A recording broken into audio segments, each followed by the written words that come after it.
Merci, Frère Neville. J'apprécie cette annonce. C'est très, très bien. Et je suis heureux d'être ici ce matin pour recommencer à avoir des services.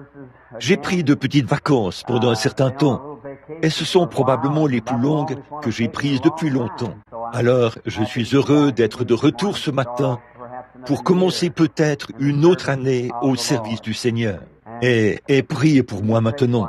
Je dois tout de suite, après le service de ce matin, je dois aller à Owensboro, dans le Kentucky, où je commencerai les réunions cet après-midi, ou ce soir, plutôt, dans une campagne. Et là, je suppose qu'à partir de là, vous savez comment ça se passe. Alors, nous sommes heureux de remercier. Nous voulons remercier le Seigneur plutôt, j'aimerais dire, je suis reconnaissant pour les merveilleux moments qu'il m'a donnés pendant les vacances et tout. Je me suis reposé et je me sens mieux que je ne me suis senti depuis des années. Je me suis vraiment détendu. J'ai complètement arrêté de penser à tout pour ce qui est des services. Alors, je suis simplement parti et j'ai simplement arrêté de penser à cela. Je suis allé à la chasse dans le Colorado avec des frères de l'église. Ensuite, les hommes d'affaires chrétiens m'ont emmené dans l'Oregon et sur la rivière Salmon. Et c'était vraiment une détente totale. Et je suis revenu en me sentant prêt pour les services. J'organise mes réunions différemment, comme vous l'avez tous compris, et les journaux l'ont annoncé. J'ai essayé mon intention n'était pas de le faire, d'essayer de faire passer la guérison divine avant le salut. Mais j'ai découvert que beaucoup de ceux qui étaient censés faire les appels à l'autel et tout, après qu'on m'avait emmené hors de l'estrade, sous cette onction, le discernement, je sais à peine quand je quitte l'estrade. Donc, je ne peux pas faire un appel à l'autel à ce moment-là. Mais je me suis rendu compte que des milliers de milliers m'ont glissé entre les mains, comme ça, alors qu'ils étaient assis là, se sentant repris dans leur conscience. On ne faisait aucun appel à l'autel ni rien, on les laissait simplement sortir comme ça. Alors, désormais, Dieu voulant, je ferai moi-même l'appel à l'autel. Et s'il y a un service de guérison, ce sera après ça, afin que je puisse gagner des âmes.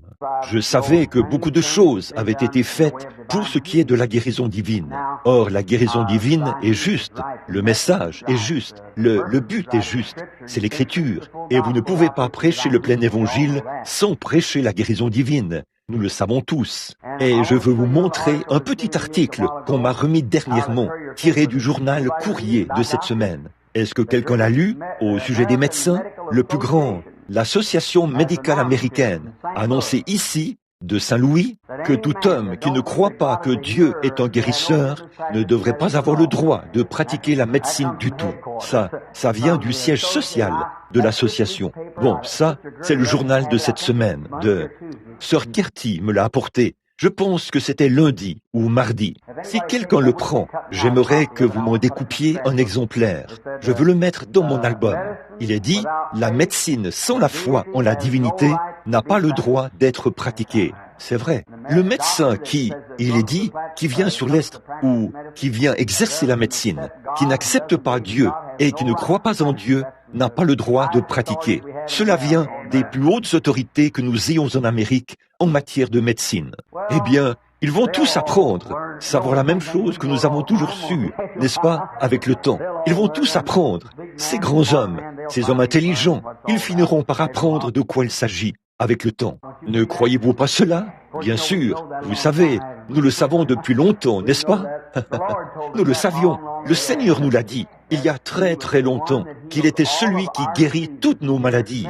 Et ici, l'association médicale, le chef de l'association médicale a dit que c'était vrai. J'ai toujours dit ceci, un homme qui ne croit pas en Dieu, il ne pourrait certainement pas remettre mon bras en place. C'est vrai, en clopinant, j'essayerais d'aller voir quelqu'un d'autre qui pourrait le remettre en place et qui croit en Dieu. Et si je devais subir une opération, ce serait certainement un homme qui croit en Dieu. Oui monsieur, parce que la médecine ne guérit pas. Dieu est le guérisseur. Et vous devriez entendre ce petit article, comment il est écrit, c'est merveilleux. Et j'en veux un exemplaire pour le mettre dans mon...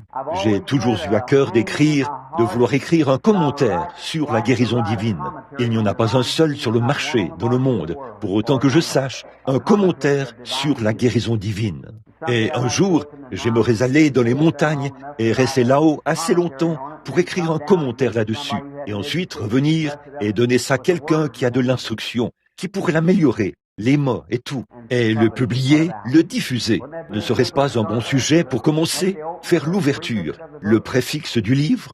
Alors, Sœur Gertie, je vais vous rendre ceci, si je ne le perds pas. Si quelqu'un d'autre n'en veut pas, eh bien, merci. Je vous remercie beaucoup. C'est vrai. J'en ferai une petite reproduction par photocopie, pour être sûr que je ne le perds pas. J'ai quelque chose d'autre, et je l'ai déposé, et j'ai manqué de l'apporter. Je l'ai pris à Bombay, il y a quelques semaines. Il y a eu un grand tremblement de terre là-bas. Comme vous l'avez compris, à Bombay et là-bas en Inde. Et des milliers de gens étaient sans abri et tout. Ce qu'il y a, c'est qu'avant que ceci se produise, tous les oiseaux et les animaux sauvages ont quitté cette région complètement. Puis, après que tout a été terminé, ils sont tous revenus. Oh là là! Dieu avertit ces oiseaux et tout. Enlevez-vous du chemin. Les oiseaux accepteront l'avertissement de Dieu, mais ces enfants ne le feront pas. Voyez, ils ne veulent pas écouter. Voyez, mais tous les oiseaux sont partis vers, si bien que tous ont quitté toute la région. Pas un seul d'entre eux n'a été tué, ni rien. Ensuite, ils sont tous revenus après que les volcans et tout, les éruptions se sont arrêtées. Alors, ils sont revenus. Voyez, ils ont échappé à la grande tragédie. Donc, ça montre bien que le même Dieu qui les a appelés à entrer dans l'arche du temps de Noé, il vit encore aujourd'hui. Il est toujours le Seigneur. Bon, je crois qu'il y avait autre chose. Oh oui, seulement l'annonce de... J'apprécie vraiment notre pasteur ici, Frère Neville, comme étant un vrai serviteur du Seigneur. Dès que quelque chose, vous savez, un vrai berger veillera. Et s'il y a quoi que ce soit qui ne va pas chez les brebis, il surveille, prêt à agir, n'est-ce pas? Un vrai berger. Mais un mercenaire se sauve et laisse les choses aller, et cela tue les brebis. Et, n'est-ce pas vrai? Mais un vrai berger est sur ses gardes. Un petit tract a été distribué et envoyé cette semaine à beaucoup de membres de l'Église ici, si j'ai bien compris. C'était au sujet d'une doctrine, d'une secte qui a pris naissance en Virginie occidentale. Et il n'y a là rien, mes amis, il n'y a là rien de nouveau, c'est vieux. Et il nie Jésus, que son nom est Jésus. Et là, le pasteur, dès qu'il a découvert cela, il est venu me voir à toute vitesse et m'en a parlé. Quelque chose doit être fait. J'ai dit, eh bien, sûrement que l'Église, qui est suffisamment affermie dans l'Évangile de Jésus-Christ, sait ce qu'il en est. Voyez, il sait qu'il lui donne le nom de Yahweh, Yeshua, Yahweh. Eh bien, notre cher vieux frère Ryan, qui vient ici de temps en temps, il est aussi pris dans cette affaire-là. Et Madame Larson, qui était ici avec nous autrefois, elle est aussi mêlée à cela. Et elle amène tout un groupe à commence. Maintenant, mon ami chrétien, le mot Josué. Les gens disent qu'il y a des fautes d'impression dans la Bible, qu'on l'a mal interprété et tout. Regardez, ne faites pas attention à ce que les gens disent, qu'il y a des fautes d'impression dans la Bible. S'il y a une faute d'impression dans ceci, qu'ils disent pour une autre chose, qu'il y a une faute d'impression dans ceci, sur quoi placez-vous votre foi? Ceci est la parole de Dieu, exactement comme elle est ici. Voyez, et je la crois strictement comme... Or, la parole de... Maintenant, voici un fait. Cette dame qui est venue me voir ici, il y a quelque temps, elle ne croyait pas que son nom était Jésus. Elle a dit, son nom devrait être Jéhovah Junior. Alors j'ai dit, Madame, voyez, ce qui arrive, mes amis, c'est que les gens qui ont de telles pensées, des réceptacles pour les ismes, tout à coup, ils reçoivent un esprit d'égarement et ils dérivent et croient une erreur. Ils sont tout simplement prêts pour quelque chose comme ça. Ne faites pas ça. Non, soyez affermis. La Bible dit, soyez fermes, inébranlables. Voyez, progressant toujours en Christ. Or, la toute première personne que j'ai jamais renvoyée de ma maison, c'est cette femme. J'ai dit, ne venez pas ici, si vous ne pouvez pas venir parler de quelque chose d'autre que ça. Parce que je crois que Jésus-Christ est le Fils de Dieu. Et j'ai dit, voilà ma foi, elle est fondée sur cela. Mais là, le mot, pour que vous compreniez, quand vous le prenez, notez-le. Josué. En réalité, le mot correct, c'est Josué. Voyez? Maintenant, je veux dire quelque chose ici. Olka Yuva. Je doute que quelqu'un, à l'exception de Billy Paul là-bas, sache ce que cela signifie. Olka Yuva. Est-ce que quelqu'un sait ce que signifie le mot Kitos? Est-ce que quelqu'un sait ce que signifie le mot Bayadankie? Est-ce que quelqu'un sait ce que signifie le mot Dankeschön? Une main pour Danke, deux, très bien. Que signifie le mot merci? C'est ce que j'ai dit chaque fois. Olka Yuva, Kitos, Dankeschön, Bayadankie. Voyez, tout ça c'est merci. Mais je l'ai simplement dit dans différentes langues. Joshua, c'est le nom de Jésus en hébreu, c'est tout. Si c'est en anglais, c'est Jesus, qui veut dire Joshua, Josué, Joshua. C'est exactement la même chose. Voyez? Maintenant, si vous voulez dire, eh bien, vous devriez le dire en utilisant le mot hébreu. Alors, nous devrions dire tout le reste en utilisant les mots hébreux. Voyez? Alors, nous devrions tous comprendre l'hébreu et laisser l'hébreu être le dialecte international. Alors, vous voyez comme c'est peu convaincant? Ça ne vaut rien. Voyez, c'est Josué, Yahweh. Yahweh, c'est Dieu.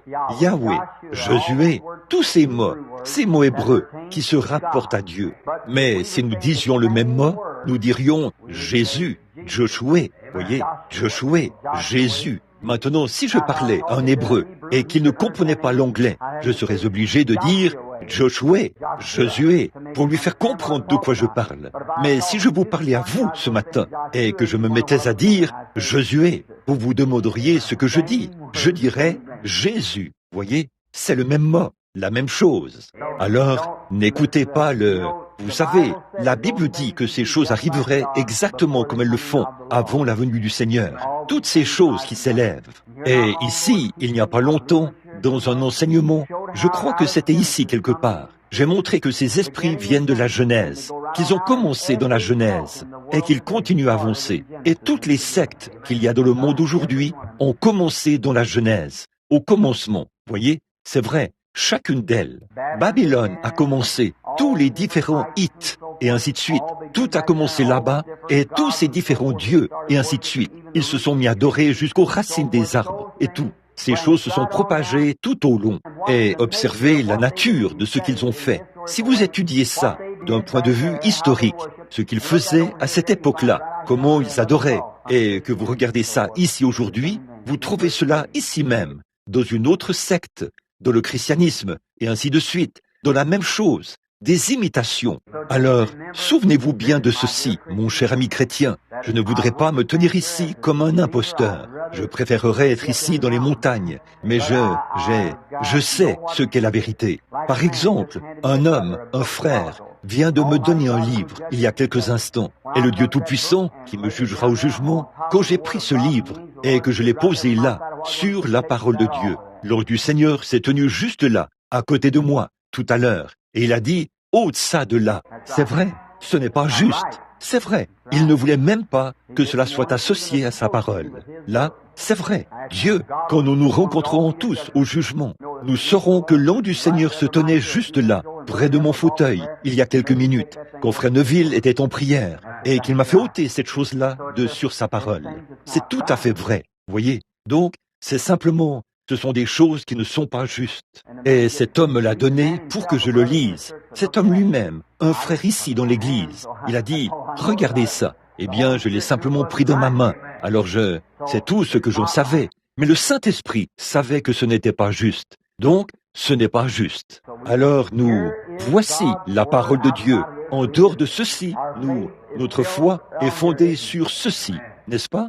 Je crois que la prochaine annonce à laquelle on doit penser cette semaine, je n'avais pas l'intention de commencer, où je cherchais à savoir si j'allais venir ici, au tabernacle, pour avoir quelques soirs ici, comme je vous l'ai promis, et je le ferai peut-être juste un peu plus tard. Mais un pauvre et cher frère est venu chez frère Wright l'autre jour et s'est frayé un chemin à travers ces buissons là-bas, vers frère Roy Robertson et moi. Il est dans une situation terrible et il voulait que je vienne là-bas pour faire quelques soirs de réunion chez lui. Il a annoncé que ce serait 8 soirées et il avait ce Sportsdrome là où nous étions la dernière fois, à Owensboro. avec frère Rogers. Et je lui ai dit de ne pas le faire, de seulement m'accorder 2 soirs et de le faire dans son église, là-bas, là. J'ai dit, eh bien, qu'est-ce? Je n'ai pas jeûné et prié. Il a dit, frère Branham, si vous veniez simplement chanter un cantique, ce serait très bien. Donc, il m'aime à ce point-là, alors je vais là-bas pour l'aider cet après-midi et prier pour moi. Il se peut que je reste encore quelques jours, mais je l'ai seulement annoncé pour 2 jours. Donc, je cherche à savoir ce que le Seigneur veut que je fasse. Et vraiment mes amis, alors que je me rends compte que, en voyant mon frère qui a maintenant 50 ans, là, et sachant que j'aurai moi-même 46 ans, je sais que ce ne sera plus très long avant que Et si je suis vivant, je n'ai plus beaucoup de temps pour me promener comme je le fais en ce moment. Je serai un homme très âgé, donc incapable de le faire. Et je veux, sachant que je ne serai mortel qu'une seule fois, je veux que chaque minute de mon temps soit utilisée pour le Seigneur Jésus. Alors, quelqu'un dira, eh bien, alors, pourquoi êtes-vous allé sur la montagne? Eh bien, mon frère, si je n'y allais pas, j'ai bien peur que je perdrais la boule, si ça continuait comme ça. On doit se reposer. Et j'ai dit à ma femme, qui est présente ici quelque part ce matin, j'ai dit, en venant ici, j'ai dit, tu sais, je crois que je suis un bien meilleur chrétien quand je sors des montagnes que quand j'y vais. Parce que je deviens tellement... Les gens entendent ceci, et certains d'entre eux viennent. Eh bien, le Seigneur a dit que vous deviez faire ceci, et ainsi de suite. Et ça m'embrouille complètement. Mais quand je sors de la montagne, je suis reposé. J'aime tout le monde. Et vous savez, on retrouve simplement son état normal. Voilà ce que c'est, frère Neville.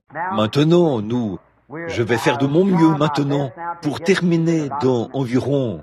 Oh oui, les classes de l'école du dimanche. Bon, où vont-ils, frère Neville?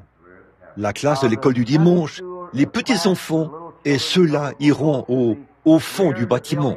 Et si les adultes désirent s'approcher un peu plus, eh bien, soyez vraiment à l'aise de le faire. Si vous avez vos petits ici ce matin, que vous aimeriez les envoyer à l'école, eh bien, envoyez-les là-bas. Je suis sûr qu'ils ont un bon professeur là-bas, qui ne leur enseignera rien d'autre que le Seigneur Jésus. Et maintenant, pour nous qui sommes les adultes, lisons un psaume avant de commencer. Aimeriez-vous faire ça? Prenons le psaume 70, un psaume court dans nos Bibles, et lisons ce merveilleux psaume, le psaume 70. Je viens juste de tourner les pages là, et mes yeux sont tombés sur cela. Je suppose que nous pourrions simplement prendre celui-là. Maintenant, comme d'habitude, habituellement, nous levons, et je lirai le premier verset, et vous le deuxième, et ainsi de suite jusqu'au dernier, et nous le lirons tous ensemble. Maintenant, levons-nous, pendant que nous lisons ce psaume.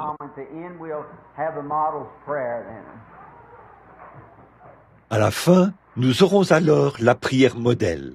Ô Dieu, hâte-toi de me délivrer. Éternel, hâte-toi de me secourir. Qu'ils soient honteux et confus, ceux qui en veulent à ma vie.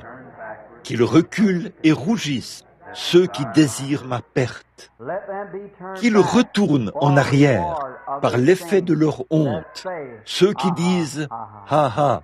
Que tous ceux qui te cherchent soient dans l'allégresse et se réjouissent en toi. Que ceux qui aiment ton salut disent sans cesse « Exalté soit Dieu », tous ensemble. Moi, je suis pauvre et indigent. Ô Dieu, hâte-toi en ma faveur. Tu, Éternel, Éternel, ne tarde pas, et courbons la tête, alors que nous répétons ensemble cette prière modèle. Notre Père qui es aux cieux, que ton nom soit sanctifié, que ton règne vienne, que ta volonté soit faite sur la terre comme au ciel. Donne-nous aujourd'hui notre pain quotidien. Pardonne-nous nos offenses, comme nous aussi nous pardonnons à ceux qui nous ont offensés. Ne nous induis pas en tentation, mais délivre-nous du mal. Car c'est à toi qu'appartiennent, dans tous les siècles, le règne, la puissance et la gloire. Amen.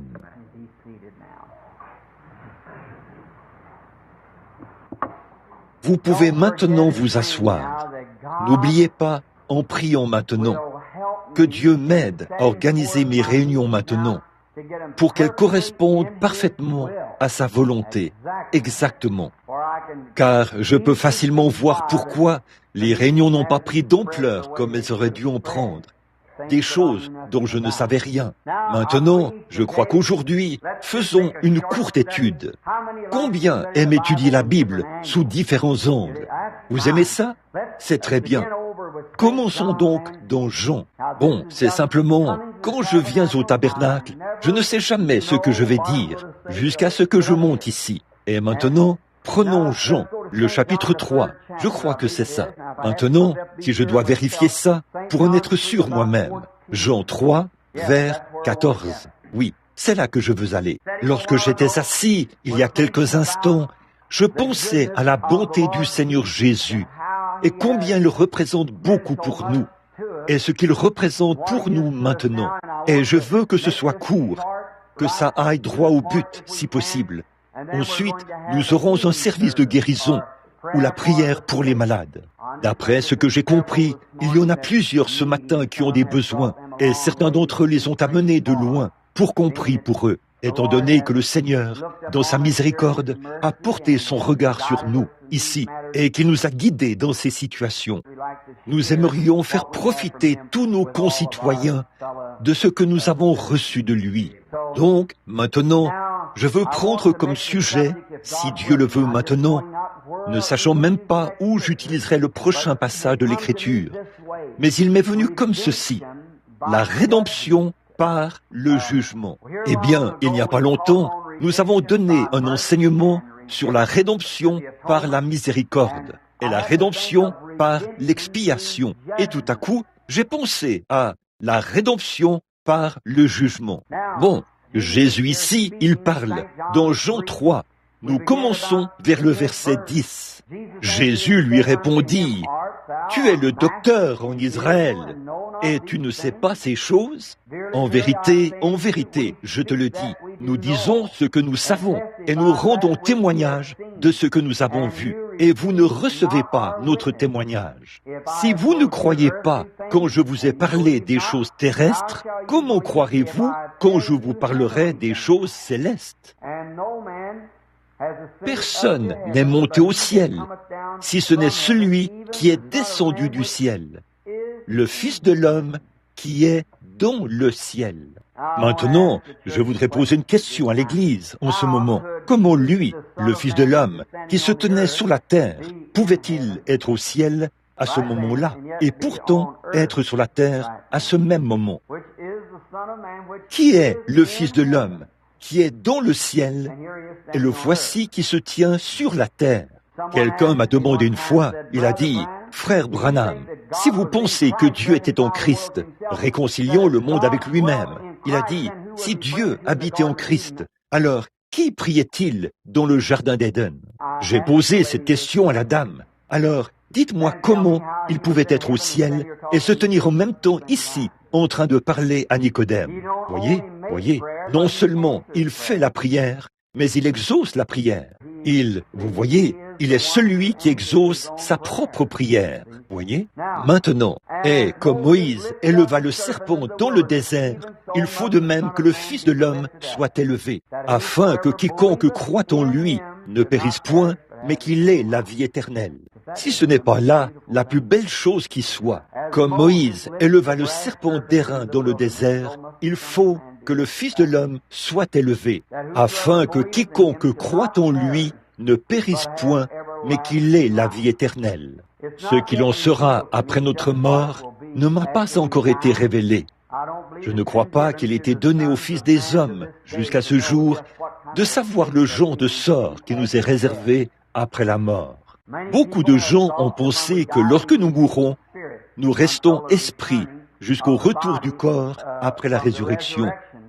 Mais ce n'est pas tout à fait vrai, parce que l'Écriture dit que si cette tente où nous habitons sur la terre est détruite, nous en avons une autre qui nous attend déjà. Voyez, il y a un certain type de corps vers lequel nous allons, pas un esprit, mais notre esprit va vers un corps. Or, comme ce sont des types, et étant un typologue, nous croyons ceci, que Dieu est rendu parfait en trois, comme Père, Fils et Saint-Esprit. La loi est la dispensation chrétienne, la dispensation du Saint-Esprit.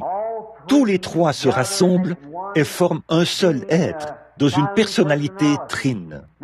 Bon, ensuite, il y a trois venues du Seigneur. Le Seigneur Jésus est venu premièrement pour racheter son épouse. Il vient deuxièmement pour recevoir son épouse. Il vient troisièmement avec son épouse. Vous voyez, il ne vient pas sur la terre à la prochaine venue. Nous sommes simplement enlevés à sa rencontre dans les airs. Vous voyez, la belle histoire de Rebecca est qu'elle est montée sur le chameau et est allée à la rencontre d'Isaac avec Eliezer. Et Isaac, qui était le type de Christ, le Fils de Dieu. En effet, il était le fils d'Abraham, qui est devenu héritier de tous les biens d'Abraham et de tout ce qu'il possédait. Il était là-bas, dans les champs, au temps du soir. Il se promenait dans les champs quand il a vu la belle Rebecca arriver sur le chameau. Oh là là, ça me donne des frissons.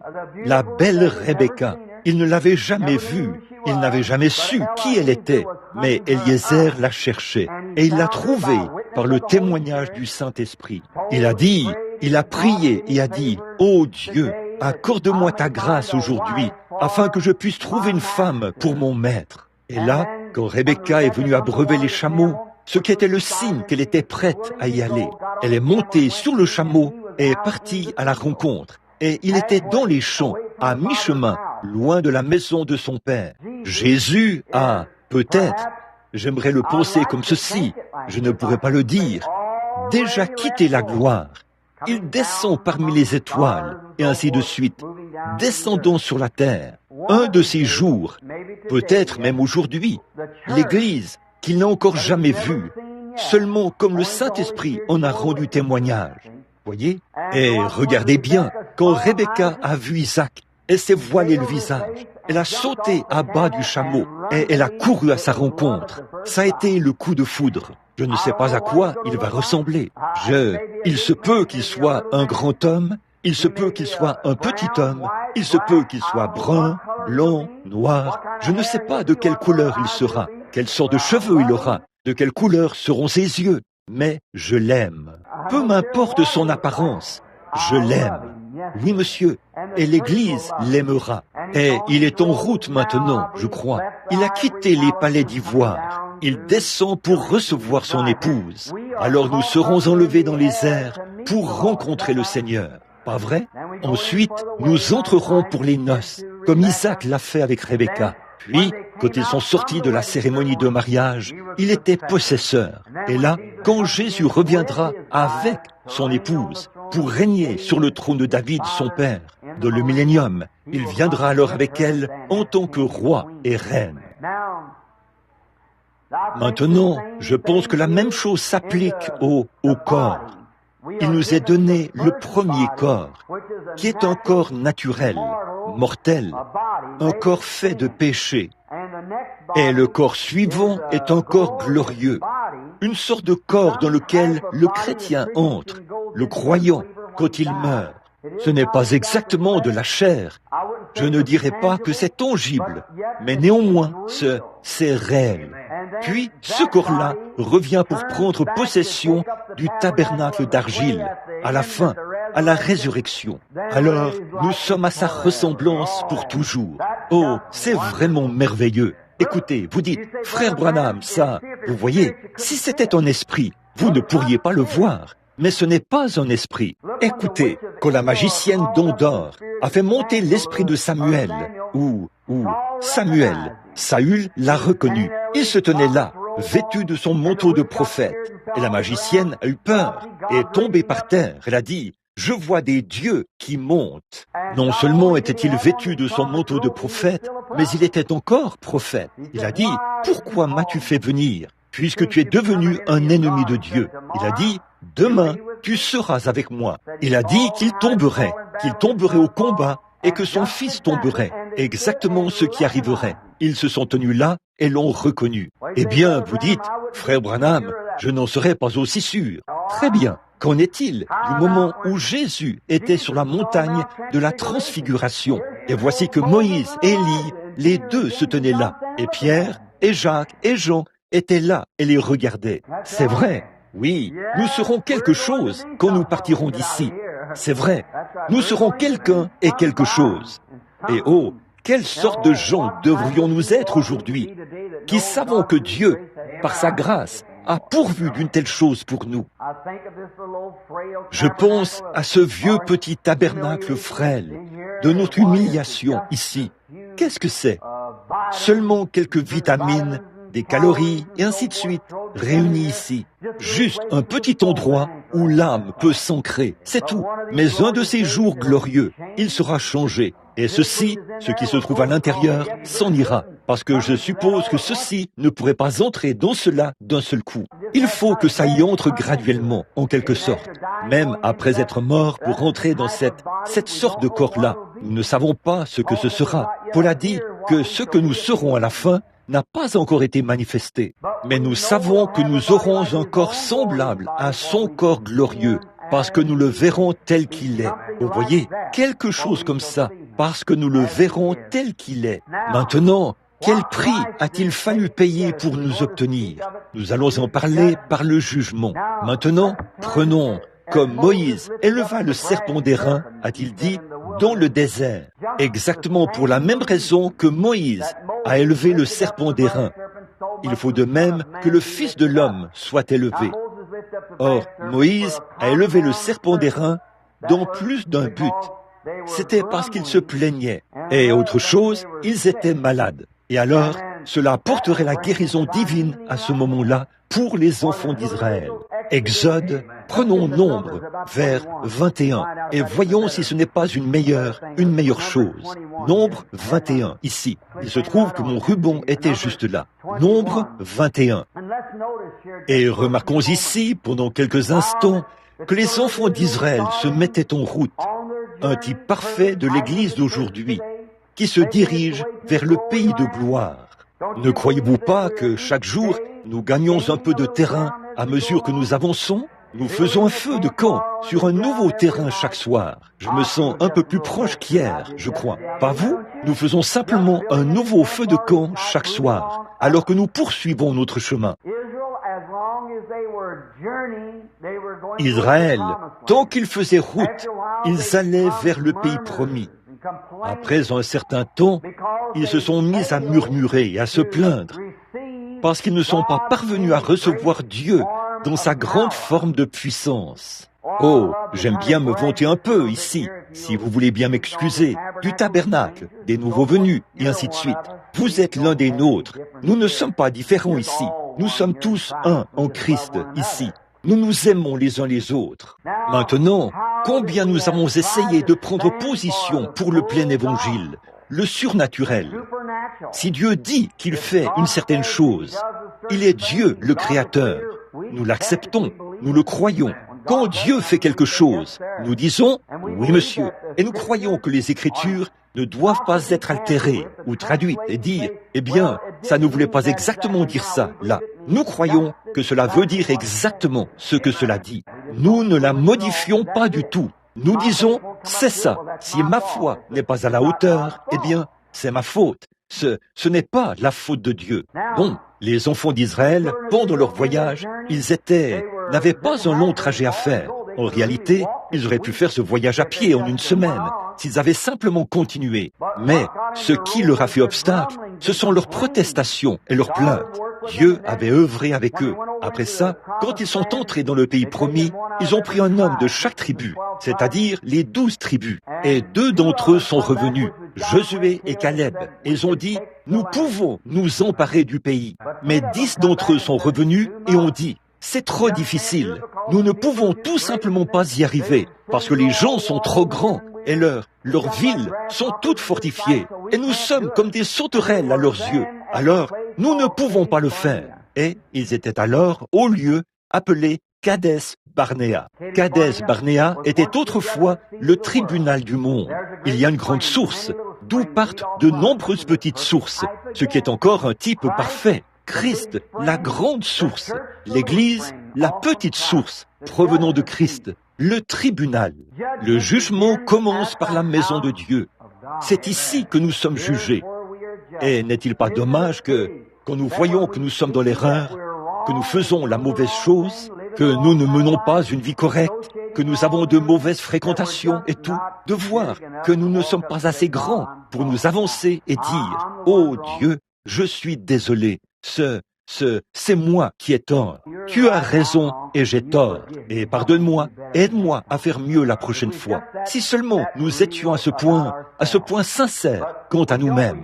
Mais nous ne le sommes pas. Nous entendons prêcher l'Évangile et nous disons « Oh, eh bien, je ne crois même pas cela comme ça. » Maintenant, si je ne me trompe pas, je crois que la dernière fois que j'étais ici, avant d'aller dans les montagnes, j'ai prêché sur le péché impardonnable. Pas vrai? Le péché impardonnable. Celui qui sait faire ce qui est bien et qui ne le fait pas commet un péché. Car si nous sommes volontairement incrédules, après avoir reçu la connaissance de la vérité, il ne reste plus de sacrifice pour le péché. Hébreux 10. Vous voyez, après que nous avons la connaissance de la vérité, de ce que nous devrions faire et que nous refusons de le faire, alors nous ne pouvons pas aller plus loin avec Dieu jusqu'à ce que nous le fassions. Vous voyez? Dieu nous présente simplement quelque chose pour nous montrer que nous devrions arrêter ce genre de vie, que nous devrions cesser de vivre pour le monde tout en faisant profession d'être chrétiens. Et là, nous continuons directement à faire la même chose. Alors, nous ne pouvons pas aller plus loin avec Dieu. C'est justement là l'endroit où cela nous a été révélé. Alors nous devons nous arrêter juste là, jusqu'à ce que nous ayons redressé la situation. Et ensuite, nous continuons avec Dieu. Vous, en effet, c'est à ce moment-là que nous sommes ramenés dans la grâce. Donc, Israël s'est rendu à Kadès-Barnéa, et les voilà de retour. Josué et Caleb, ils étaient vraiment remplis d'enthousiasme.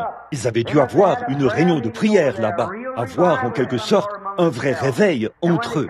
Et à leur retour, ils ont dit, « Oui, nous pouvons nous en emparer. » Mais les 10 autres ont dit, « Oh non, nous ne pouvons pas faire ça. Là, nous avons affaire à trop forte partie, un manque de foi. » Voyez, écoutez, amis chrétiens, tout est basé sur la foi. Et la foi ne peut être ce qu'elle doit être que si elle se fonde sur quelque chose. Vous ne pouvez pas avoir la foi, dire, eh bien, je crois que ma conviction, c'est que ma conviction ne vaut rien si elle est contraire à la conviction de Dieu. Mais si ma conviction concorde avec la sienne, alors j'ai un fondement solide. Quoi qu'il arrive, nous y allons quand même, parce que Dieu l'a dit.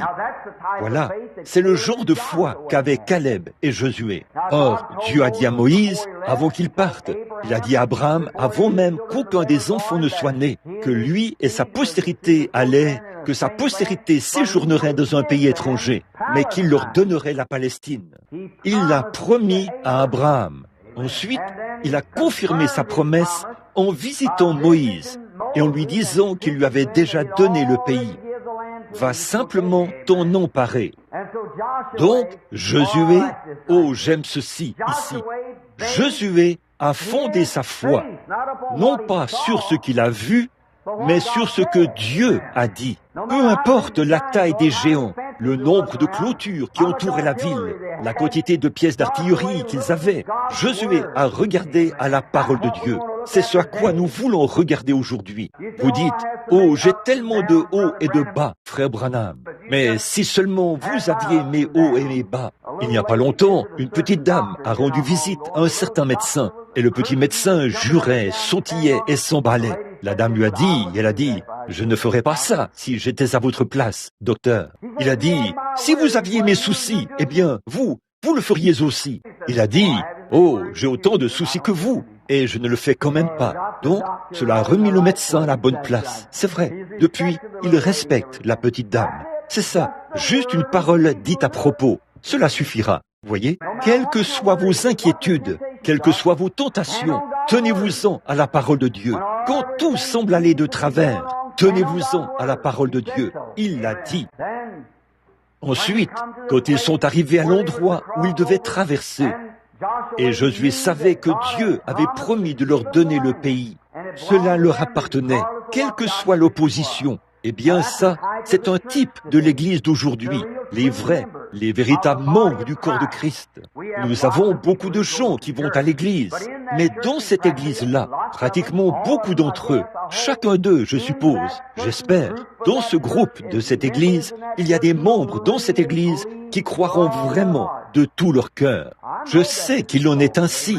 J'ai trouvé cela en eux sur l'estrade, sous l'inspiration, et j'ai vu qu'ils étaient vraiment authentiques.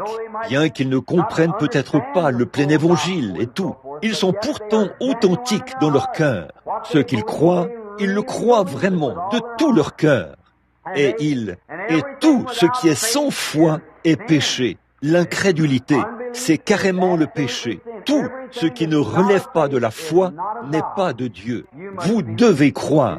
Et le seul moyen pour vous d'avoir la foi, c'est d'abord de voir ce que Dieu a dit à ce sujet, et ensuite de croire sa parole. C'est le seul moyen pour vous d'y arriver. Donc, Josué et Caleb savaient que Dieu avait fait la promesse. Ils sont revenus, et ils n'ont pas eu peur de dire « Nous pouvons nous en emparer », parce qu'ils fondaient leur foi, non pas sur ce qu'ils voyaient, mais sur ce qu'ils croyaient. Maintenant, aujourd'hui, dans ce tabernacle, nous pouvons fonder notre foi en tant que citoyens américains. Là, nous ne pouvons pas. Nous pouvons fonder notre foi en tant que chrétiens, plutôt sur ce que Dieu a dit, sans tenir compte de l'opinion de n'importe quel médecin, de l'opinion de n'importe quel scientifique et de toute preuve, quelle qu'elle soit. Il y a quelque temps, il y a quelques semaines, j'écoutais une émission de radio quelque part, ou non, je lisais dans un journal, là-bas dans l'Oregon, qui disait, ou là-bas dans l'Idaho, qui disait qu'on faisait l'éloge d'un scientifique, car il était sur le point de prouver que la vie animale et la vie végétale étaient la même vie. Eh bien, il disait que l'animal est sorti de la vie végétale. Et la plante, autrement dit, l'arbre et le poisson, c'est la même personne. Voyez? Eh bien, c'est juste un peu plus que ce que ma mentalité peut saisir. Je crois que Dieu a fait un arbre, qu'il a fait un poisson. Voyez? Donc, c'est à peu près tout ce que je peux dire. Et je crois que tout ce qui est différent de cela, je n'y crois tout simplement pas. C'est tout. Vous voyez? Il faut que ce soit fondé sur la parole du Seigneur. Il a fait un palmier, il a fait un chêne. Les deux n'étaient pas le même arbre. Et si ça l'était, le chêne aurait produit des noix de coco ou des palmes, ou peu importe. Vous voyez, c'est la vie qui se trouve à l'intérieur. Et je le prends simplement au mot. Peu importe combien cela peut sembler simple. Et je le crois comme ça. Pas vous? Maintenant, nous pouvons baser notre réflexion ce matin. Il y a des gens qui viennent pour qu'on prie pour eux. Nous pouvons baser notre réflexion sur ceci, que Dieu a fait la promesse. Si vous étiez ici ce matin, vous diriez, « Eh bien, frère Bill, j'ai eu des hauts et des bas dans ma vie. J'ai toujours voulu vivre une vie chrétienne, mais je n'ai jamais réussi à m'affermir. Eh bien, je peux fonder ma promesse, ma foi sur ceci, mon frère, ma sœur, ce matin. Si maintenant même, vous vous consacrez entièrement, n'attendez pas de vous avancer à l'autel.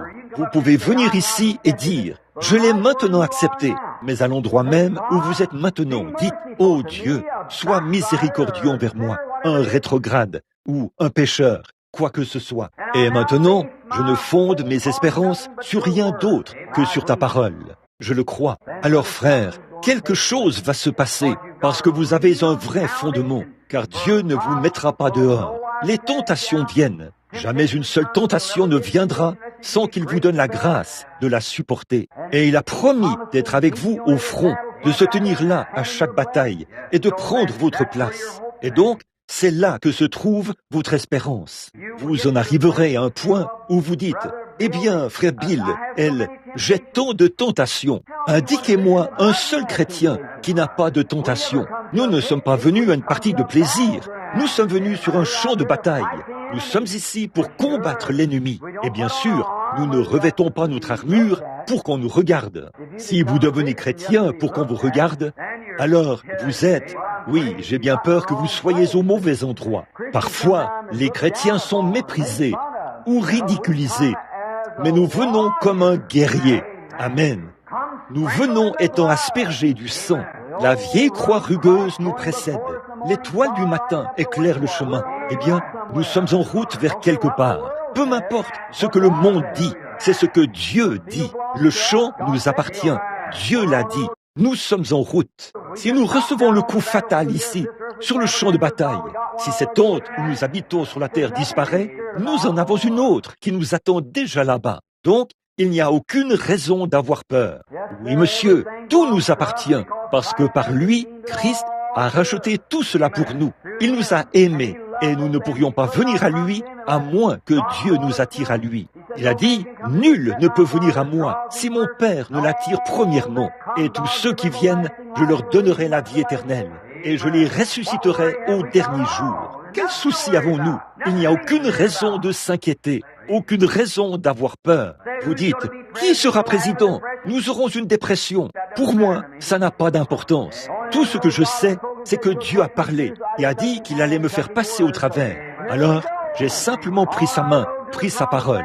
Alors, nous voilà partis en route vers le pays promis. Quand nous arrivons à Kadesh Barnéa, nous croyons simplement la parole de Dieu et nous continuons à avancer. C'est vrai. Et oh, ce qui est glorieux, c'est que de temps en temps, il nous donne une grosse grappe de raisin comme preuve. Vous savez qu'il y a au-delà du fleuve un pays qu'ils appellent l'éternité bénie. N'est-ce pas vrai?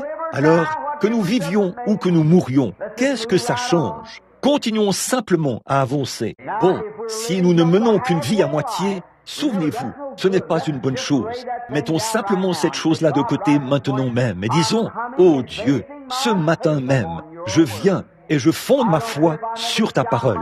Peu m'importe si je ne pousse jamais de cri de ma vie. Peu m'importe si je ne pleure jamais de ma vie.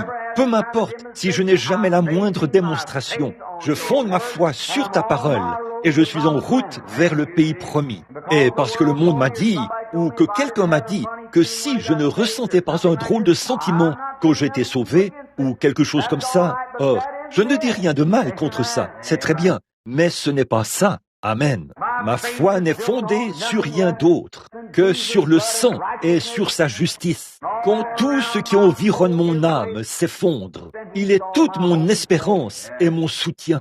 Je veux être un chrétien ce matin parce que j'ai accepté le moyen pourvu par Dieu. Sa parole l'a dit. J'ai reçu cela tel quel et c'était réglé. C'est vrai. Le diable vient et dit, « Eh bien, moi aussi, j'ai ressenti un drôle de sentiment une fois. Est-ce que cela fait de moi quelqu'un qui est sauvé? Je ne sais pas, mais frère, vous devez vous conformer à cette parole ici. Jésus a dit, « Celui qui écoute mes paroles et qui croit celui qui m'a envoyé a la vie éternelle. » Oh là là, j'entends ça et j'aurais voulu être là quand je l'ai entendu dire ça, pas vous? Celui qui écoute mes paroles et qui croit à celui qui m'a envoyé a la vie éternelle et ne vient point au jugement, mais il est passé de la mort à la vie. Oh, si cela n'écarte pas tous les méthodistes, les baptistes, les presbytériens, les pentecôtistes et tout, je ne sais pas ce qui le fera. Cela écarte toutes ces choses et on fait un celui, pas vrai? C'est vrai, celui qui écoute mes paroles, qu'il soit ce qu'il veut, c'est vrai, qui croit à celui qui m'a envoyé a la vie éternelle. Oh là là, alors que le navire soit ballotté et que les vieilles poutres grincent, il fera naufrage un de ces jours, de toute façon, mais il ne fera pas naufrage tant qu'il n'atteindra pas l'autre rivage. C'est tout ce qu'il y a de plus vrai. Il va y arriver, aussi sûr que 2 et 2 font 4, parce que Dieu l'a promis. Oh là là, quand j'y pense, ça ôte toute la peur, ça ôte toutes les querelles, ça ôte toute la méchanceté. Ça fait en sorte que cet homme qui vous maltraitait a de nouveau l'air de votre frère. Alors, prenons-le par la main. C'est vrai. Oh là là. Il ou elle a mal agi. Eh bien, qu'est-ce que ça change? Moi aussi, j'ai mal agi. Je vais passer mon bras autour de ses épaules et dire, « Allons, frère, avançons un peu plus haut maintenant. Resserrons la vieille. » J'aime cette pièce centrale, ici, dont Paul parle ici, vous savez, la cuirasse. Vous rendez-vous compte que la cuirasse est la partie principale? Il n'est pas dit grand-chose à ce sujet dans la Bible, mais c'est un élément réel. La cuirasse, c'est ce qui maintient ensemble le cuissard et le harnais. Pas vrai? Donc, j'ai mis le casque et toutes ces différentes pièces, le pectoral. Mais n'oubliez pas la cuirasse qui attache toutes ces pièces et qui les resserre. Oh là là! Ensuite, resserrez les attaches. Soyez attachés fermement et remettez-vous en marche. Vous savez, et commencez à avancer. Josué est revenu. Il a dit, Bien sûr, nous pouvons nous en emparer. Dieu l'a dit. Kadès Barnéa, c'est là qu'ils se sont retrouvés au jugement. C'est là que Dieu les a jugés. Or, quel a été le jugement de Dieu? Parce qu'ils n'ont pas cru. Kadès Barnéa était le tribunal d'Israël, car ils n'ont pas cru la parole. Vous voyez? Non pas ce qu'était la preuve. Bon, voilà qu'ils étaient dans le désert. J'aimerais avoir le temps d'en lire beaucoup, mais nous ne l'avons pas. Mais le désert et le voyage, et là, il disait, ce n'est pas un lieu où il y a des grenadiers. Ce n'est pas un lieu où l'on puisse avoir des vignes ou des figuiers. Tu nous as fait sortir d'Égypte. Nous avions une assez bonne maison là-bas. Et voilà que tu nous as amenés ici pour que nous mourions dans ce désert, sans eau, sans nourriture, sans rien. Et tu nous as amenés ici. Toutes ces preuves qui leur étaient défavorables. Voilà que tu nous as conduits ici, au bord de cette petite rivière, là où ces sources et cette oasis ruissellent. Il y a à peine assez d'eau à boire. Oh là là, n'est-ce pas exactement ce que fait celui qui se plaint quand il vient d'être sauvé? Et là, nous voilà, nous n'avons rien à manger, nous n'avons pas de grenades.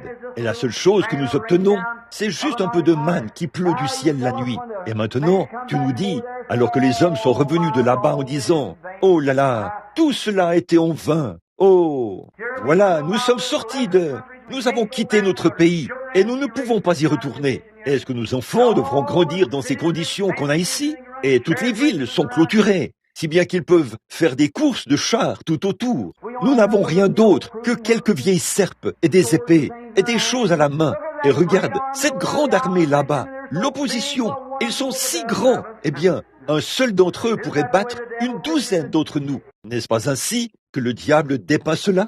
Josué, je peux le voir se tenir là. Et Caleb, seul, le visage tout illuminé, il dit, gloire à Dieu, nous pouvons quand même nous en emparer. Oh, comment vas-tu t'en emparer? Il ne s'agit pas de savoir comment je vais m'en emparer. Ce n'est pas à moi de chercher à comprendre cela. Mais Dieu a dit que cela nous appartenait. C'est vrai, donc c'est à moi.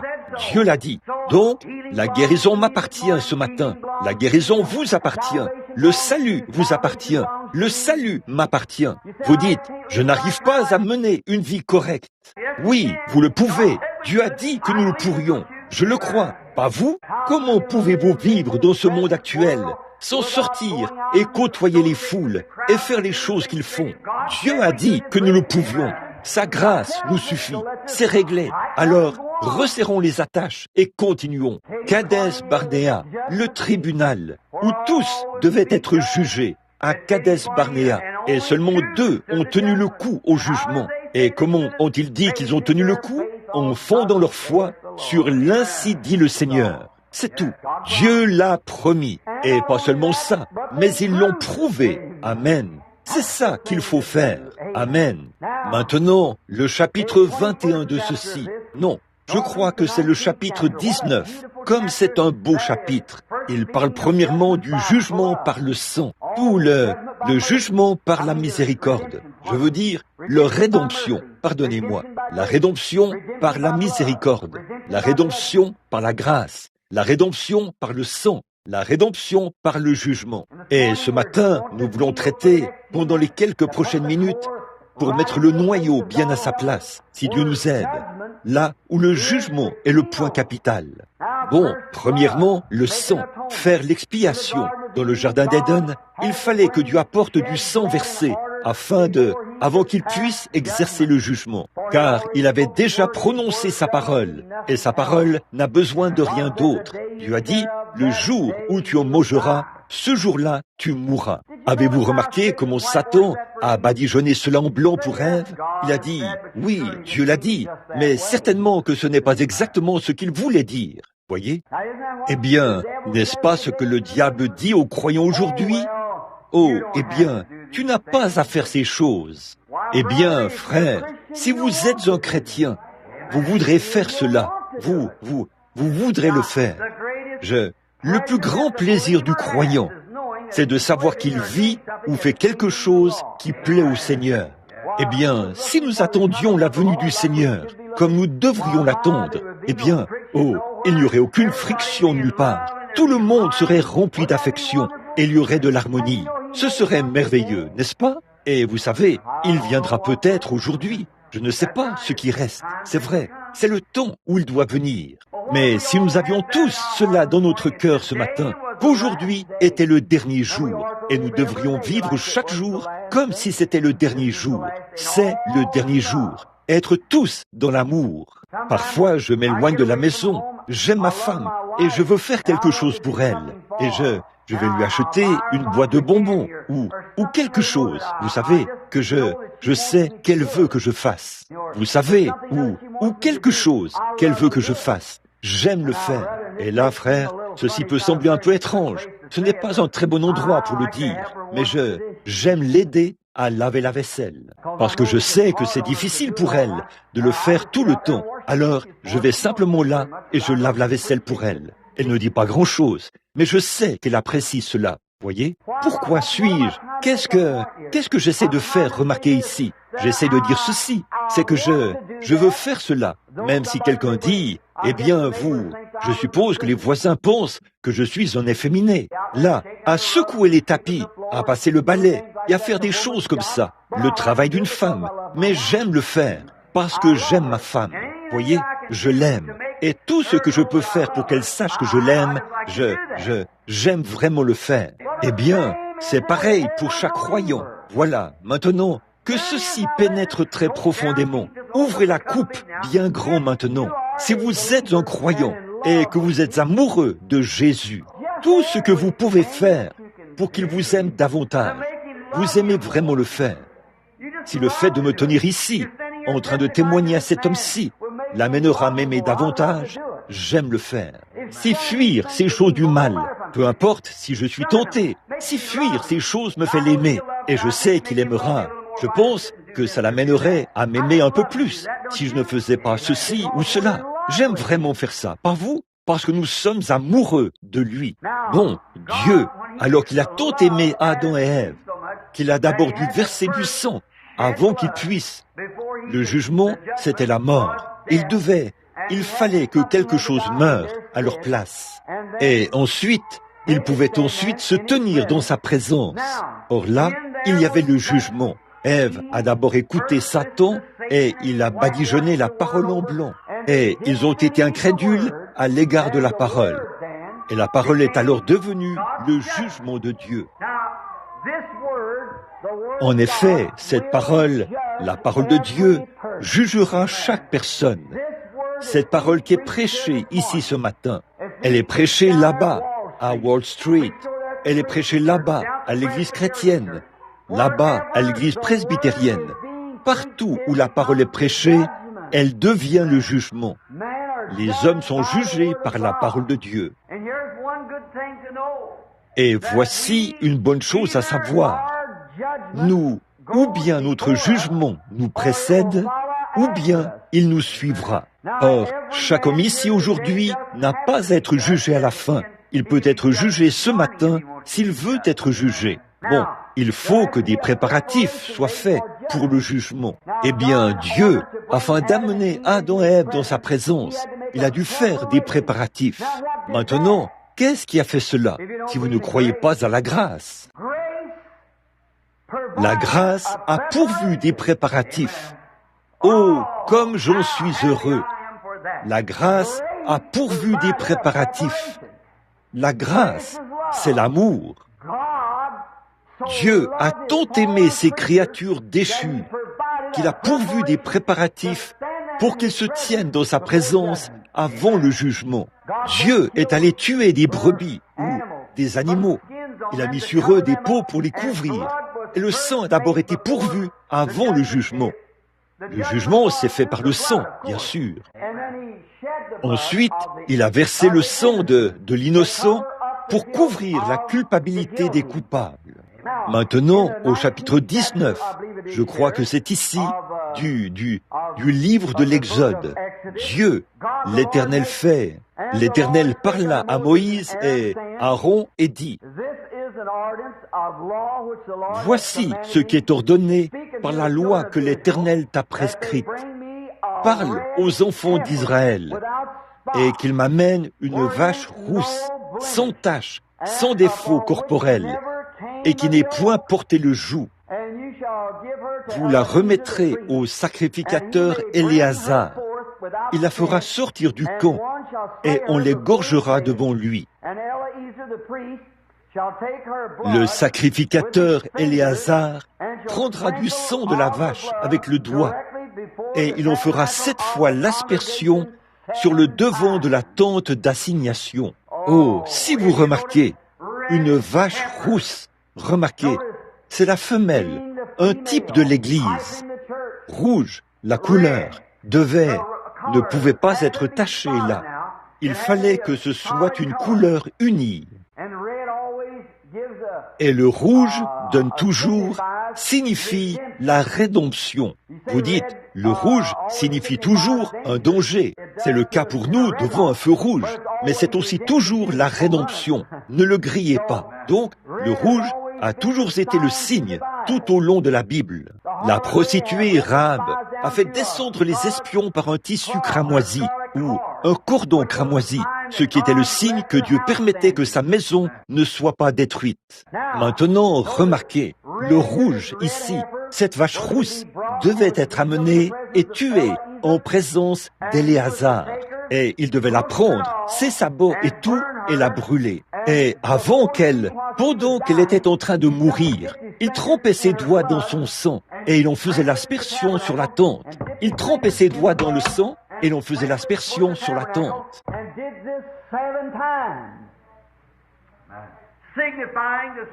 Et il faisait cela 7 fois, ce qui signifie les 7 dispensations, ou les 7 âges de l'Église, que l'Église serait aspergée du sang, que le jugement était placé sur la vache. L'aspersion du sang était faite 7 fois. Le sacrifice sanglant qui faisait l'expiation, c'était là, à la place du jugement, 7 fois. Ensuite, la vache était mise au feu et réduite en cendres. Alors, chaque fois qu'Israël, cela servait à faire ce qu'ils appellent les eaux de séparation. Là, on brûlait du cramoisi, de l'hysope, on réunissait cela et on les brûlait, ce qui signifiait les dispensations de la grâce. La justification, la sanctification, le baptême du Saint-Esprit, par le bois de cèdre, l'hysope et le cramoisi. Et on les brûlait tous ensemble. Et c'est ce qui servait à faire, alors que vous continuez à lire, si vous aimeriez le lire, car en raison du temps, je ne prendrai pas le temps de le lire. Mais le chapitre 19, cela servait à faire les eaux de séparation, de sorte que si un homme avait mal agi, ou quoi que ce soit, les cendres de cette vache étaient placées sur lui, et il était séparé de sa culpabilité. S'il était impur, alors ceci était une eau de séparation, un commémoratif de génération en génération, afin de savoir que cette vache-là, une vache choisie, une vache particulière, et que le sang se tenait là, entre lui et l'Église, et que les cendres de celle-ci faisaient une séparation entre lui et sa culpabilité. Oh là là! Quand vous voyez ces choses, et que vous placez cela sur Jésus-Christ, et lorsque nous nous rendons coupables de quelque chose, nous regardons à la séparation. Celui qui s'est tenu là, au jugement, son sang a été pris de son corps et a été aspergé sur la surface de la terre, entre elle et le saint tabernacle de Dieu, afin que chaque croyant qui entre dans sa présence, qui franchit le voile de la chair, qui met de côté les choses du monde, sache que le sang fait l'expiation, les eaux de séparation. Et Dieu, par sa miséricorde, nous a lavés et séparés par le lavage de la parole par l'eau. Et il a séparé son Église des choses du monde pour qu'elle mène une vie séparée et consacrée pour vivre pour lui, en marchant sans condamnation dans ce monde actuel.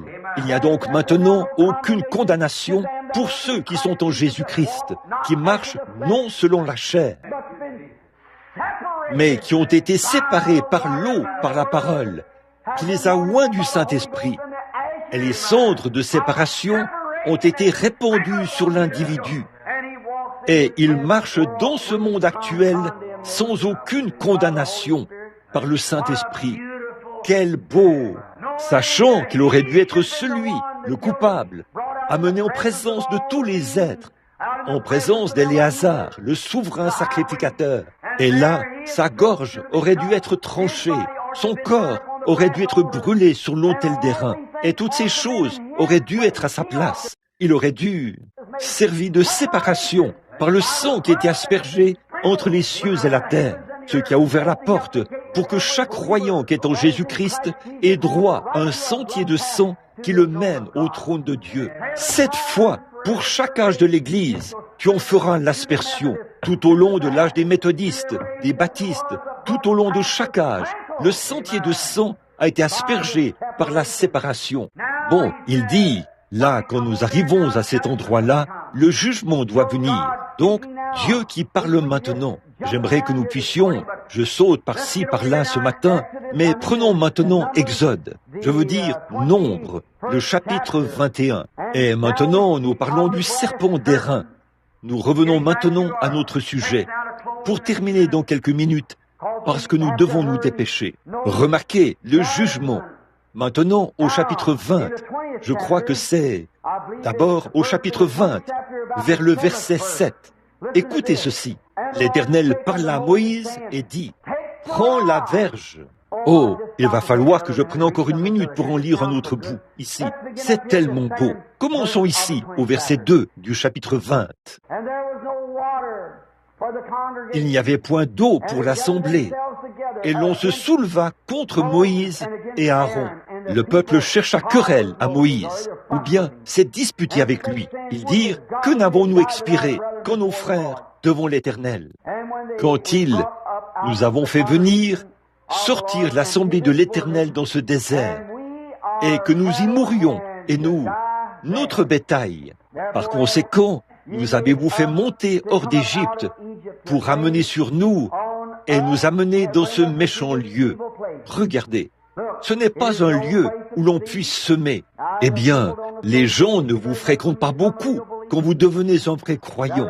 Pas vrai? C'est un drôle d'endroit où se trouver. Très bien, pas de figuier, pas beaucoup de communion fraternelle. Personne ne veut rien avoir à faire avec vous. Ils disent, il a perdu la tête, il est devenu fou. Voyons, nous passions vraiment de meilleurs moments là-bas, dans le monde. C'est vrai, figuier, pas un lieu où il y a une vigne, ni grenadier, ni d'eau à boire. Oh, quel moment! Remarquez, d'eau signifie quand il se réjouissait. Vous voyez, il n'y a pas beaucoup de réjouissance, dites-vous, ici. Et la seule chose que nous faisons, nous n'allons plus au spectacle le dimanche et nous ne regardons pas les matchs de baseball. Et nous faisions toutes ces choses que nous faisions autrefois. C'est un endroit horrible ici. Maintenant, regardez bien, ils cherchaient querelle. Je ferais mieux de m'arrêter là, n'est-ce pas?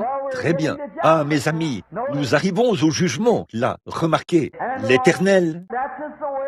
C'est exactement comme ça que ça se passe. Voyez-vous, parfois ces épreuves viennent juste pour nous éprouver.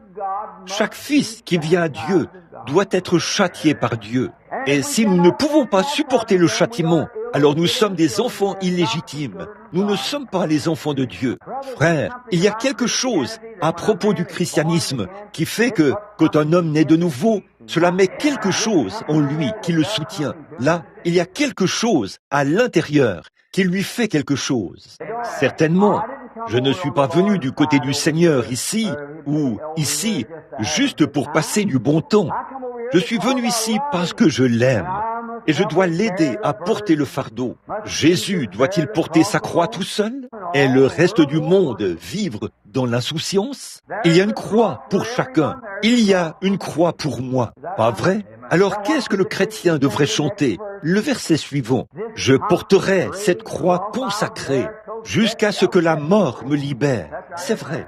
Puis je rentrerai à la maison pour porter une couronne, car il y a une couronne pour moi. Pas seulement une couronne d'or à placer sur votre tête, mais quelque chose de bien supérieur. Paul en a eu un aperçu une fois. Il a dit, l'œil n'a point vu, l'oreille n'a point entendu, et ne sont point montées au cœur de l'homme. Ces choses que Dieu a préparées pour ceux qui l'aiment. Pas une couronne d'or. Ça ne compte pas pour moi. Ces choses-là ne m'intéressent pas de toute façon. Mais ma couronne, c'est un nouveau corps, un nouvel être, couronné pour être à sa ressemblance. Un corps semblable à son corps glorieux, dans lequel je peux simplement vivre avec lui. Ça, c'est une couronne qui me suffit. Le vieil homme de couleur, il n'y a pas longtemps dans le sud, il disait, il était là, il avait reçu le salut un matin. Il est allé raconter tout ça à ses amis et il a dit que Christ l'avait affranchi. Et le vieux conducteur d'esclaves est arrivé. Il a dit, « Qu'est-ce que c'est que ça, Sambo? Je t'ai entendu dire que Christ t'a affranchi. » Il a dit, « Oui. » Il a dit, « Viens dans mon bureau tout à l'heure. » Il a dit, « Sambo, à quel point es-tu sérieux? » Il a dit, « Je suis sérieux, patron, de tout mon cœur.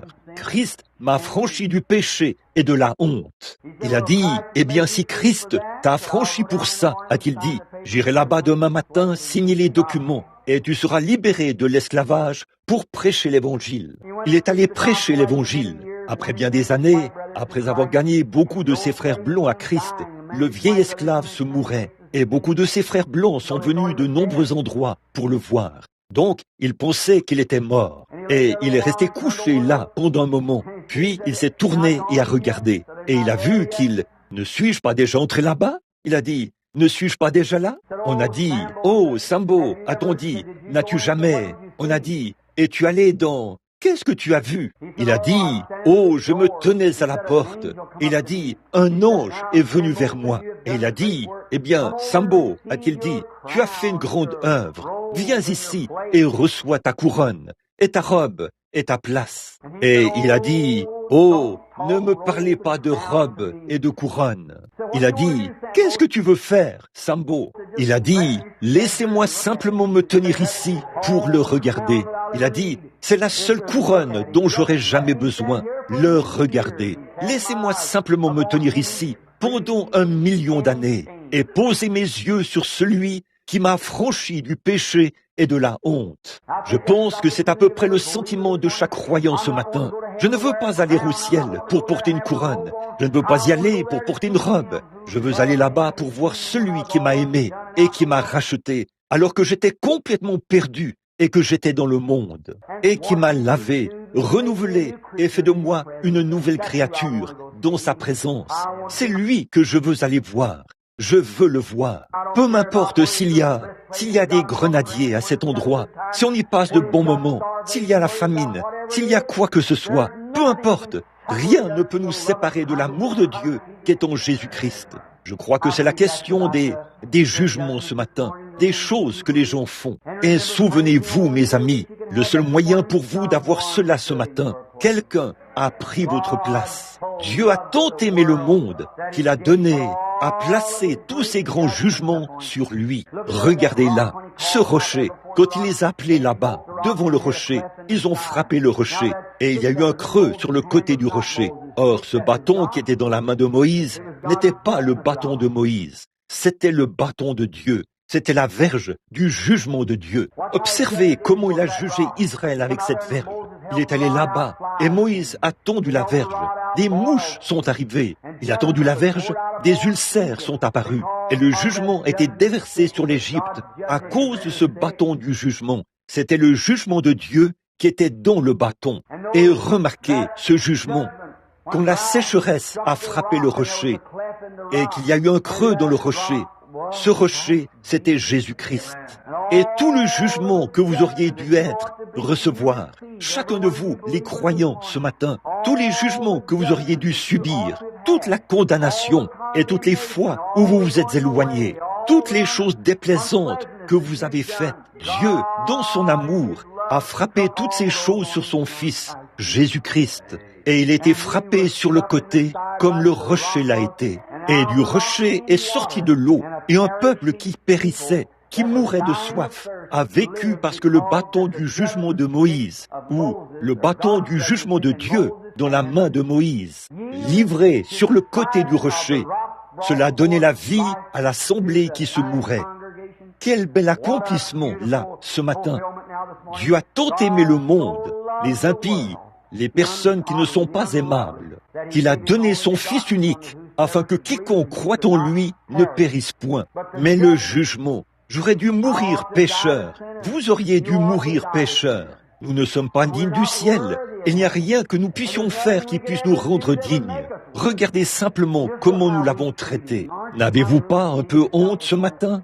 J'ai honte. la façon dont nous l'avons traité. Et pourtant, dans sa miséricorde, Dieu a pris tous mes péchés et les a placés sur son Fils. Et là, le jugement a tranché son côté en deux, a enfoncé la couronne sur sa tête, et les larmes, les crachats et tout, qui coulaient sur son côté.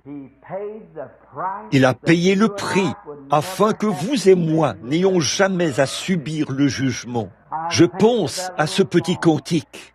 Oh, quel amour précieux le Père a eu pour la race déchue d'Adam. Il a donné son Fils unique pour qu'il souffre et nous rachète par sa grâce. Vous le voyez suspendu sur le mont du Calvaire, souffrant là dans de pénibles douleurs, criant « Élie, Élie, Père, pourquoi m'as-tu abandonné ?» On a dit, il a été abandonné dans la vie, a été abandonné dans la mort, et toute la colère de Dieu s'est déversée sur lui, et il a subi nos jugements. Et Dieu, il a pris nos jugements et les a emportés dans un lieu isolé, dans les régions de l'au-delà. Et les lois de Dieu ont condamné et y ont placé les damnés. Et il a emporté nos péchés là-bas. Et il est ressuscité le matin de Pâques pour notre justification. Il est maintenant là, dans la personne du Saint-Esprit, pour sauver chaque pécheur perdu dans le monde. Prions.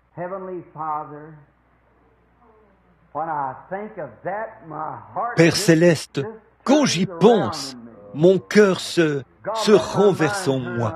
Ô Dieu, que ma pensée se détourne aussi de tout ce qui est impie, afin que je puisse te servir. Accorde ce même privilège à chaque personne ici, afin que ceux qui sont ici ce matin et qui n'ont pas encore senti qu'ils étaient tout à fait chrétiens, ils ont en quelque sorte pris ces choses à la légère. Et, ils avaient une idée qu'il y avait quelque chose là-dedans, mais ils ne t'ont pas encore abandonné leur vie. Seigneur, accorde qu'à cette heure même, ils s'abandonnent à toi, maintenant même, par la parole. La foi vient de ce qu'on entend, et ce qu'on entend vient de la parole. Maintenant, qu'ils savent que Christ a pris leur jugement, et que tout ce qu'ils ont à faire, c'est de confesser leurs péchés maintenant même, dans leur cœur, et de dire, Seigneur, sois miséricordieux envers moi, un pécheur, et tu pardonneras chacun d'eux, humblement et dans la douceur. Peu importe s'ils ont eu de la rancune, ou s'ils ont été égoïstes, ou s'ils ont mal agi, s'ils ont péché de quelque manière que ce soit, Père, tu leur pardonneras à l'instant même. Et à partir d'aujourd'hui, puissent-ils concentrer leurs espérances et leur foi sur ce que tu as dit, afin que nous, comme Josué et Caleb, puissions posséder le pays un jour, l'immortalité, accorde-le par ton Fils. Pendant que nous avons la tête inclinée, ceci n'est qu'une petite affaire secrète entre vous, moi et Dieu. Je me demande, pendant que toutes les têtes sont inclinées et que tous les yeux sont fermés, si quelqu'un lèverait simplement la main pour dire « Billy, souviens-toi de moi ». Que Dieu vous bénisse, frère. Que Dieu vous bénisse, sœur. Et vous, frère, que Dieu vous bénisse. Ô Dieu, abaisse tes regards là, Père. Regarde les mains de ces pauvres enfants. Ils t'aiment. Ce ne sont que les enfants d'Adam, comme nous tous. Et ils se rendent compte que la vie n'a été qu'un peu de haut et de bas. Et Seigneur, mais ils veulent accepter Jésus maintenant même. Ils veulent le faire du plus profond de leur cœur. Ils ne s'appuient plus sur quoi que ce soit d'autre que sur ta parole, car tu as dit, celui qui écoutera ma parole et qui croira à celui qui m'a envoyé aura la vie éternelle. Sauve-les à l'instant et ôte toute leur culpabilité de ces très nombreuses mains qui se sont levées et qu'à partir d'aujourd'hui, ils se consacrent de nouveau, maintenant même, fraîchement à toi. Tu connais toutes choses. Tu connais les secrets du cœur. Et je prie que chaque personne qui est ici maintenant renouvelle ses vœux avec toi. Et Père, en tant que ton humble serviteur, indigne des bénédictions que tu me permets de partager avec les gens, je suis tellement désolé d'avoir dans ma vie commis tant d'erreurs. Et ce matin, je te demande, Père, alors que je repars sur le champ de travail, j'ai mis de côté tout ce que je pensais être contraire à ta volonté. Et je prie, ô Dieu, Alors que je pars seul avec toi, que tu m'aides, me guides, et je me consacrerai, Seigneur, à toi et à ton service, afin que tu sois glorifié par la vie de ton serviteur. Seigneur, le temps qu'il me reste, puisse-t-il être pour ta gloire. Ô Père, pardonne-moi toutes mes fautes, tous mes péchés et mes erreurs. Et je prie aussi pour les péchés et les erreurs de ces gens ce matin. Puissions-nous nous souvenir de ce jour où nous avons renouvelé nos vœux dans la maison de Dieu aujourd'hui.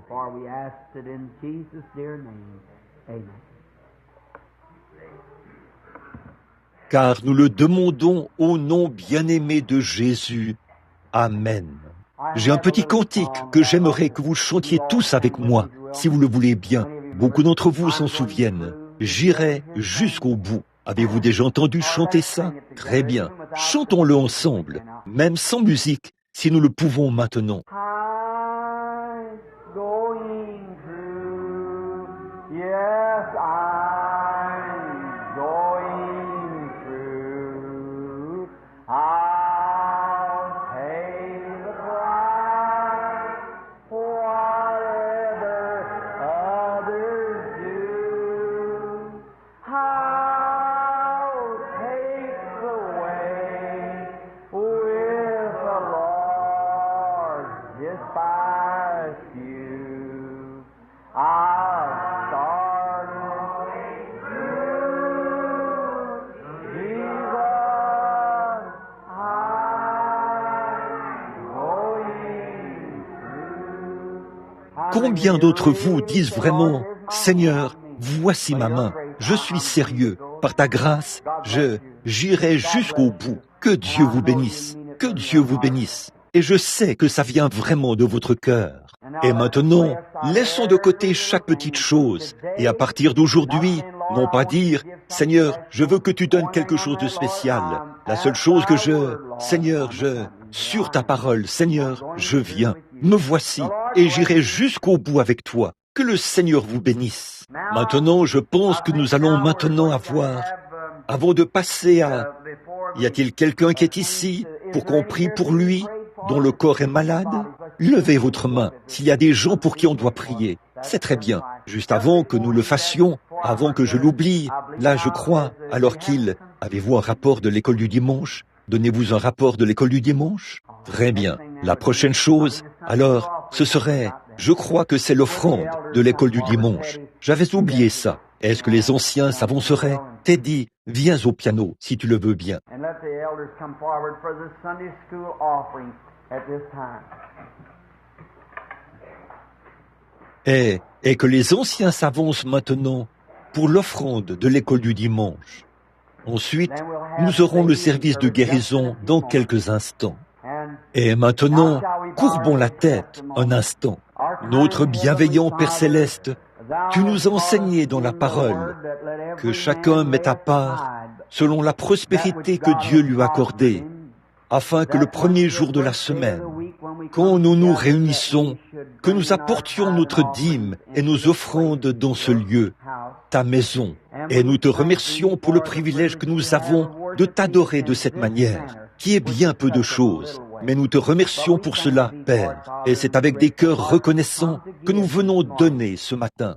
Bénis tous ceux qui donnent, qui ont de quoi donner, et bénis ceux qui n'ont pas de ces substances naturelles à donner. Nous te prions de leur donner des substances naturelles en abondance, en tant que tes intendants. Aide-nous à veiller sur cela de la bonne manière, afin que ce soit dépensé pour la bonne chose. Nous demandons ceci au nom de Christ, ton Fils. Amen.